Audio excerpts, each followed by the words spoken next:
வெற்றிவேல் முருகனுக்கு அரோகரா. என் அன்பு குழந்தையே, இன்று வியாழக்கிழமையில் இதை நீ கேட்ட ஒரு மணி நேரத்தில் உன்னிடம் பேசவே மாட்டேன் என்று பிடிவாதமாக இருந்தவர் தாமாகவே அழைத்து உன்னிடம் பேசுவார். உன்னை பார்க்க வேண்டும் என்றும் கூறுவார். விழித்து நில் பிள்ளையே, உன்னுடைய பொறுப்பை யாரிடமும் ஒப்படைக்காதே. நீயே அதை சுமந்து நட. மெத்தனமாக இருக்காதே.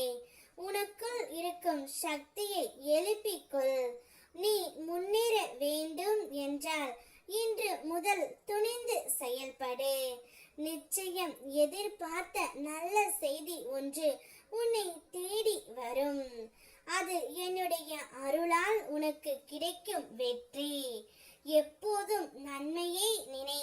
நிச்சயம் நன்மையை உன்னை சுற்றி கொள்ளும். நல்லதே நடக்கும். எந்த திசையில் திரும்பி பார்த்தாலும் கஷ்டங்களும் சோதனைகளும் காத்து கொண்டு இருக்கின்றன.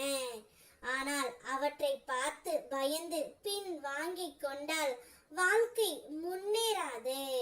உண்மையான மாற்றம் வர வேண்டும் என்றால் எத்தனை துரோகங்கள் வந்தாலும் தடைகள் வந்தாலும் தனி துணிவுடன் தாங்கிக் கொண்டு செல்ல வேண்டும். உன்னுடைய மன வலிமைதான் உன்னை முன்னேற்றும் பிள்ளையே. என் ஆசீர்வாதமும் அருளும் எப்போதும் உன்னோடு இருக்கின்றன. உனக்கு நல்ல மாற்றங்களும் புதிய வாய்ப்புகளும் கனவுகளும் நிறைவேறும். கடந்ததை நினைத்து கவலைப்படாதே. அது உன் எதிர்காலம் பிரகாசிக்க பாடமாகவே இருந்தது. சோதனைகள் உன்னை உடைக்க அல்ல, உன்னை வலிமை ஆக்கத்தான் தங்கமே.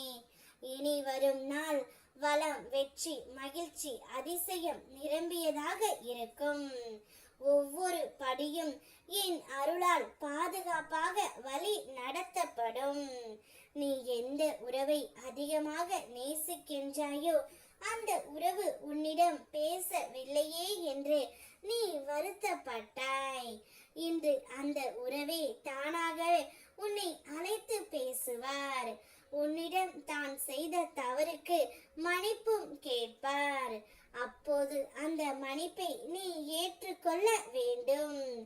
ஏனென்றால் தவறு செய்யாத மனிதர்கள் இவ்வுலகத்தில் இல்லை. தவறு செய்வது மனித இயல்பு. ஆனால் அதை மன்னிக்கும் குணம் என் பிள்ளைக்கு எப்போதும் இருக்க வேண்டும். அதனால் மன்னித்து அவரை ஏற்றுக்கொள். அப்போதுதான் உன்னுடைய வாழ்க்கை மிக சிறப்பாக இருக்கும்.